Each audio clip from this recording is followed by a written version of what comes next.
and I'll go ahead and get started. Thank you for being on time. Looking at our objectives this week from our syllabus, this is week 8.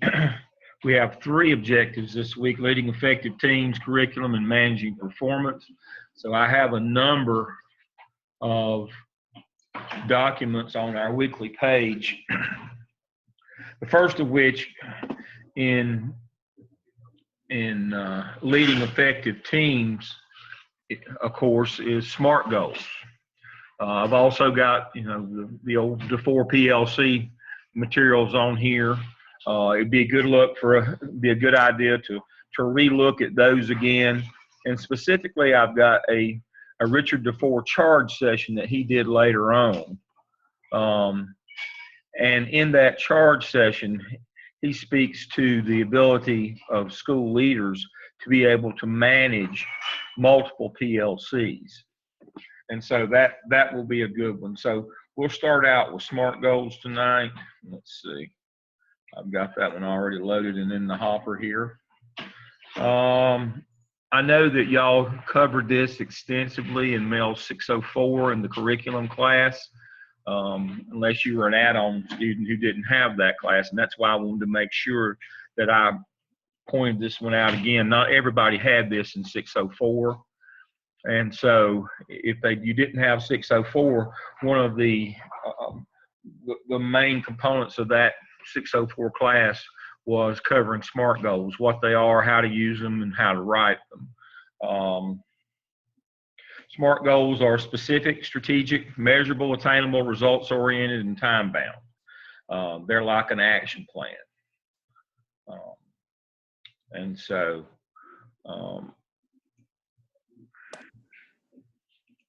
why we use them: they're something you want to achieve in the future, assist with getting focused on what efforts, your efforts toward exactly what the future state will look like, and how their work, show your individual groups how their work relates to the overall work.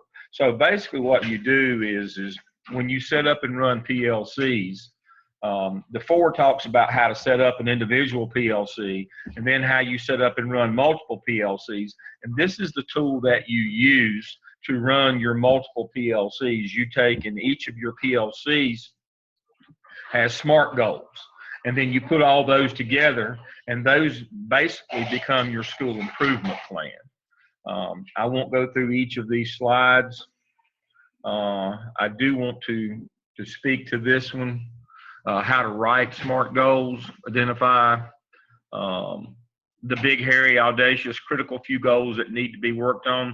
What we call that is your most pressing needs. Just like in your app cell, the app cell basically is a SMART goal, where you looked at your school data, found your most pressing need, and then wrote an instructional plan to address that. Again, you start with your data. Now, when I say you start with your data, your standardized data, of course, we understand that.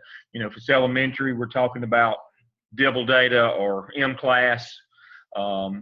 Middle schools, we're talking about EVOS, EOGs, and high schools, we're talking about EOCs. You start with your standardized data, disaggregate it by subgroups, and find your areas of the greatest need, your most pressing need. You got to disaggregate it and look at item analysis, and then once you've done that, you're at that point, you're able to put your plan into place. So again, if you did not have 604, review this PowerPoint. If you did, I won't bore you and go any further into it, but this is how you manage PLCs, where you have them set their goals for the year, and these feed directly into the school improvement plan. This is, again, managing performance. Okay. I have a document here on differentiated instruction. This is from Carol Ann Tomlinson. She's probably the most famous curriculum person in education ever. She's written a number of books. I would highly recommend any of those if you're going to be supervising curriculum, that you start with Carol Ann Tomlinson. And this is a short article that I really like, that's kind of direct and to the point, that talks about differentiated instruction. Again, if we're managing instruction, we have to make sure the instruction is differentiated for each of the learners. In the era of EVOS accountability and high stakes growth model testing, you have to be able to reach every student. You can't hide the low ones with the high ones anymore. You know, EVOS speaks to 85% of a teacher's students making growth, and then 85% of the teachers in the building making growth with their students. And so you can't just say, well, as long as our good kids perform, we can kind of hide our not good kids in terms of scores. That's no longer the case in growth model accountability. Now, I know right now that EVOS is only 20% of a teacher's evaluation, but eventually it will be 50%. And so that speaks to differentiated instruction. I have this document here from Carol Ann Tomlinson, and it's a good primer for differentiated instruction. This is part and parcel of EVOS in terms of, this is what EVOS speaks to: differentiating and teaching every child where they need to be taught. Again, I highly recommend Carol Ann Tomlinson. She does a great job. She has a number of books on curriculum. This just summarizes the overall concept of differentiated instruction. Again, you were supposed to have had this in 604. The reason, again, that I brought this in tonight is some of you didn't have 604. And so if you didn't have 604, make sure that you review differentiated instruction. And I'll leave that one to your time and discretion. So I'll close it out. Again, as I said, I have the old standby, What is a PLC, from Richard DeFore. It speaks to norms and values. We all know that getting 6 teachers, 5 teachers, 4 teachers together is not a PLC until you have the big idea of what your purpose is, until you set some goals using SMART goals, until you have norms for behaviors, you have values, you have roles and responsibilities. All that stuff is outlined by Richard DeFore and what is a PLC. Now, the DeFore charge session is more for administrators on how to manage multiple PLCs. Now, I've told you before, I believe that PLCs are a management function. I don't believe they're leadership. I believe they're management. There may be individual leadership exercised within the PLC, but for the school administrator, for the executive leader, PLCs must be managed. Yes, you can inspire and motivate them, but your job is more a management function of them, rather than to go and try to lead each one of them. If you try to do that, PLCs won't work. PLCs are a forum for teachers to show their empowerment and leadership, not for you as the executive leader. So again, I believe that PLCs for the school executive, for the principal, assistant principal, are not a leadership function. They are a management function. You have to manage them. Now, within the PLC, teachers have the opportunity to be leaders, and you can't take that away from them. If you take the leadership of PLCs away from the teachers, then they no longer function. That's kind of defeats the purpose of forming PLCs, which is for teachers to take leadership roles. So for you have to step back, but you do have to still manage them to make sure that they are producing the goals and the values, the norms, the things that you want from them. DeFore speaks to how to do that in this charge session document that I have here. I want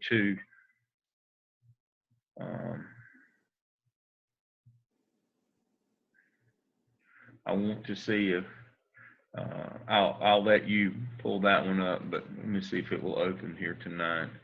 I'm not sure it will. A lot of these are not, they're not compatible with Zoom. No, I don't think it's going to open, but that's okay. All right. Moving on.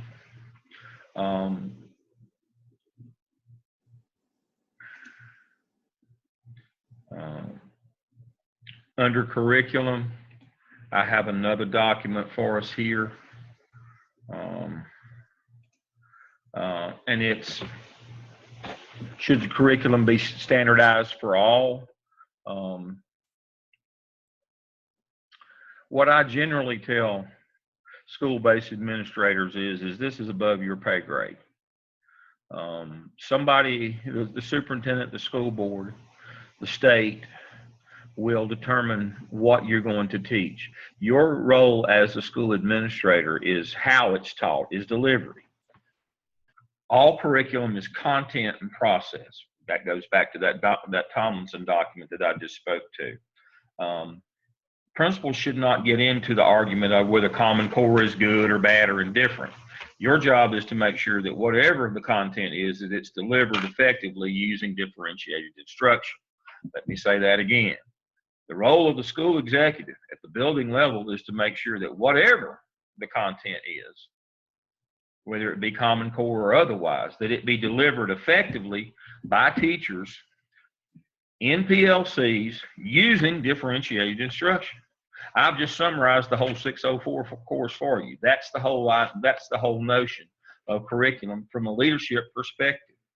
Your job is to make sure that teachers are in the classroom every day, delivering whatever the content that's been decided upon in an effective manner using Marzano's high yield strategies, using differentiated instruction, and that's part and parcel of Marzano. He's got 9 different strategies. You differentiate those 9 different strategies. And that as groups, you put teachers in groups of PLCs to set goals for themselves, and that you manage that. So although I have this PowerPoint for you on should curriculum be standardized for all, it is a good primer on what the argument is. You should be knowledgeable about the argument. It just shouldn't be something that you go and rant and rave out in the community or with your teachers about or complain about it.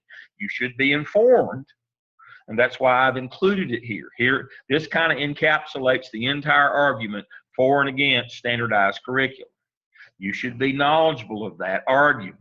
However, that's not something you should enter into as a part of your daily routine as a school leader. Be careful of that when you're interviewing. We're going to do interviewing, as I said earlier, we're going to move up and we'll do the last 2 weeks content next week, and we'll finish up the last week of July rather than going into August. But when we talk about interviewing next week, that's one of the things that I want you to understand.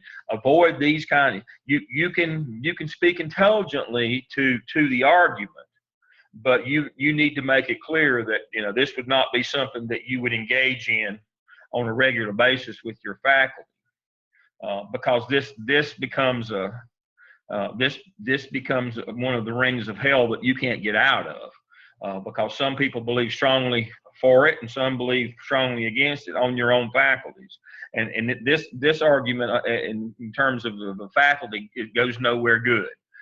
The faculty needs to be going the same direction as whatever we're legislated to teach, that we're going to be the best at teaching it. We're not going to sit around and debate of whether we should be teaching it or not. But you do need to maybe know the argument here, especially in an interview context. And so I have included it for you. And it's a really good one, and it gives you it's a long one. It's 52 slides long. Excuse me. It's 52 slides long. But it is a good encapsulation of the argument, both for and against standardized curriculum like Common Core. You should review this before you go to a job interview, because you may be asked. All right. So I'll close that one out. All right. Professional learning communities at work. This is a charge session by Richard DeFore. And he goes through the characteristics of a professional learning community.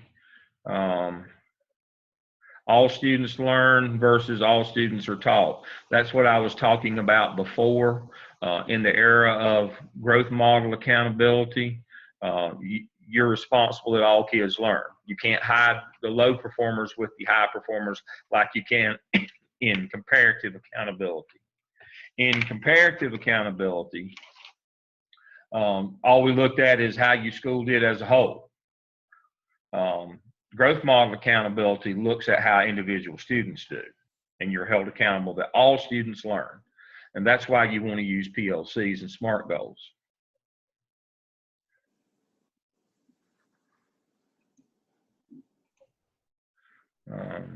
How to transform your whole school. If schools are improved, staff must develop capacity to function as PLCs. A collaborative culture, overcome a tradition of teacher isolation. And basically what this is how for you as a principal to manage all of the teams, not just how to run one team. Collaboration is embedded in the routine practices. Time for collaboration is built into the school day and school calendar. Products of collaboration are made explicit. Team norms guide collaboration. Teams pursue specific and measurable goals. Again, SMART goals are what we do with PLC. Teams focus on key questions associated with learning and have access to relevant information. And here's the shift from traditional to PLCs. The team learning process. And this is how you set the time and how you manage all of them as a school principal. So this is an excellent primer. The original article is more for the teachers involved in setting up and running the PLCs. This is a DeFore article for school leaders on how to manage them all. So make sure you give this a look. If you didn't see this in 604, or if you didn't have 604 or didn't see this in 604, you need to give this one a look. It's very important. So again, to get back to where we are, leading effective teams, curriculum, managing performance, those are the objectives for the evening. I think these documents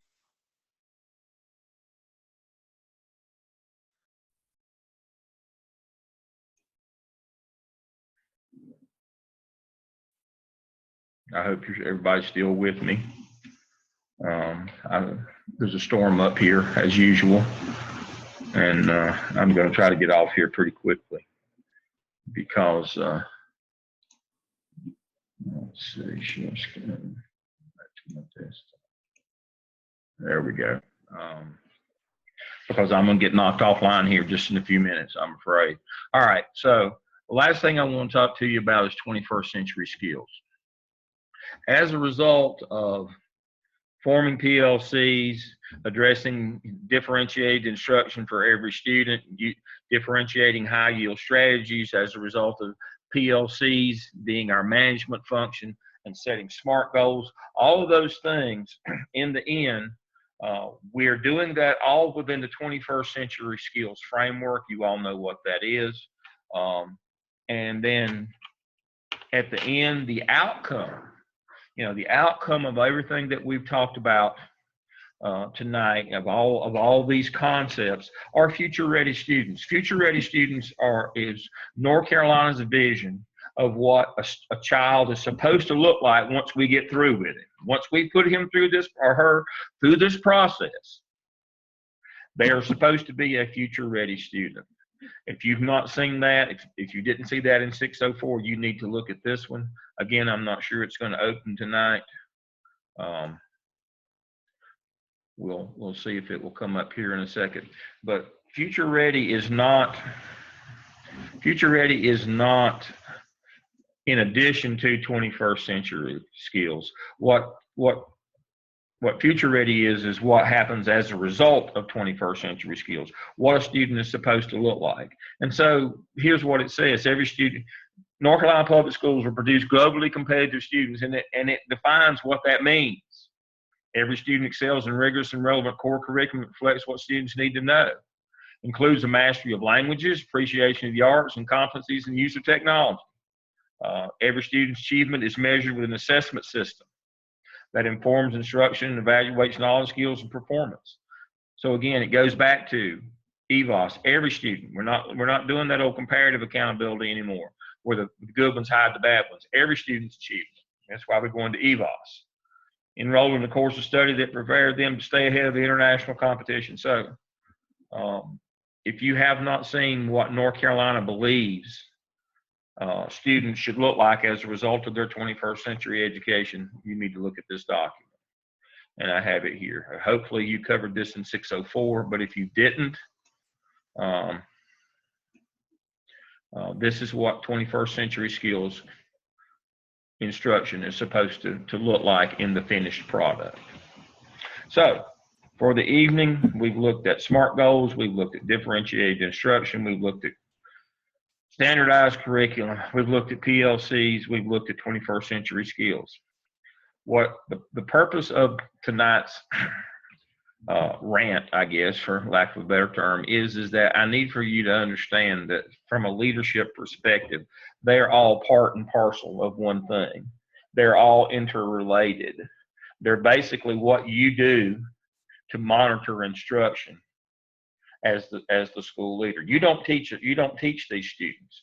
Your job is to monitor their instruction and put all of these concepts that we've talked about tonight: managing performance, teams, collaboration, instruction, curriculum, understanding that all of these things are not separate pieces. They all fit together in one system, and that each part of them plays a vital role in that system.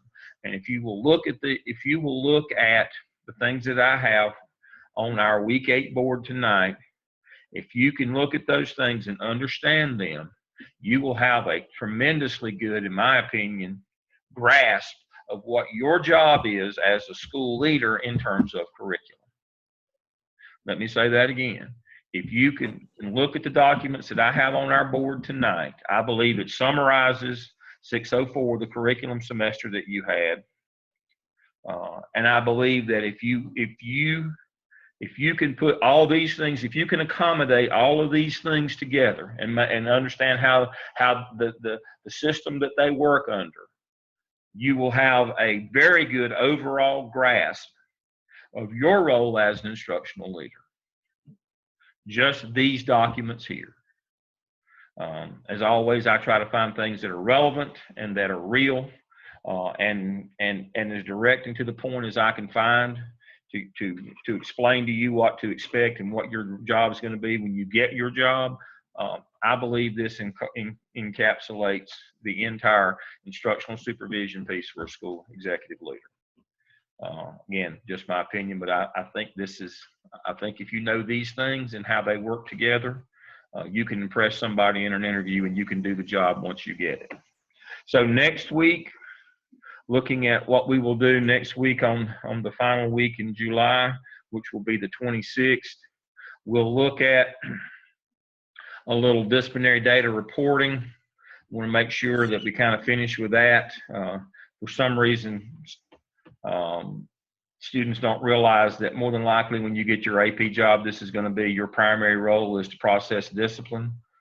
You may not even be the one that actually does the due process and has the students in, but you're going to have to enter the data in. You're going to be responsible for that. I want to cover that with you. Then I'll cover some interviewing skills with you next week, and we should finish up. So I want to finish up the last week, and I don't want to go into August. So we will finish up next week, and we'll probably do about an hour next week. I try to keep these at 30 when I can, but I'm probably going to be on for about an hour next week, so plan accordingly.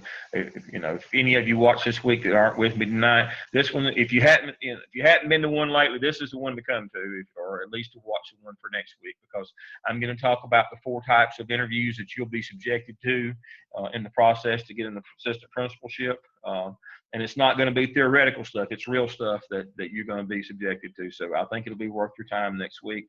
I also want to make sure that I cover disciplinary data reporting with you, because I know when you get to be your first job as an AP, I'm quite sure that you will be responsible for this. It's another one of those things like fire drills and safety inspections and crisis box that you're going to have to do. There's a process when you become an AP, the low person on the totem pole, you have to work through all these different things. And so this is going to be one of them. So I'll cover it next week along with the interview. All righty. Anybody have any questions for the evening? No. All righty.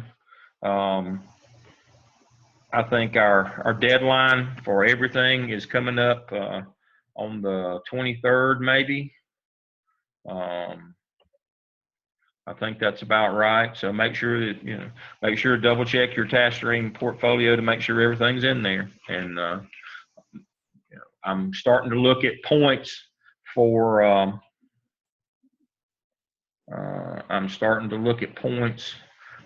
our grades in here.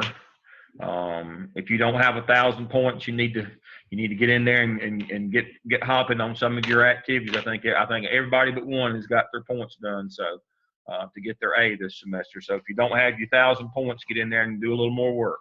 And I will see you next Wednesday. So everybody have a good evening. Okay, you too. Thank you. Mm-hmm.